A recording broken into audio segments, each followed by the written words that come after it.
আল্লাহ নবী বলছে, আমার উম্মত জাহান্নামটা আমি যেমন দেখছি, যদি তোমাদেরকে বলতাম আর বুঝাইতাম তো তোমরা আর জীবনে কোনোদিন হাসতা না,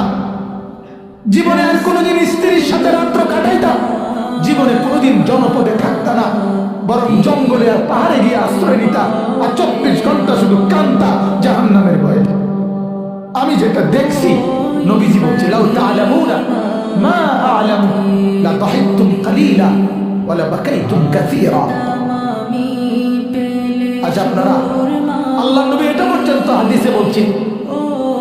হাদিসের মধ্যে মিশকাতে কথা আছে, কোন মানুষের লাশ যখন লাশের খাটিয়ায় করে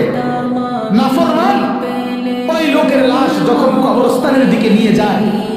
আল্লাহ নবী বলছে এই পরিমাণ চিৎকার করে ওই নাফরমান, যদি কেউ পৃথিবীর কোন মানুষ জীবিত এই চিৎকার শুনত,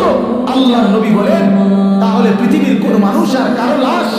কবরস্থানে নিয়ে যাইতো না, দাফন করতো না, আর খাটের মধ্যে কান্দে রইতো না, বরং ভাবত এমন চিৎকার শোনা সম্ভব না।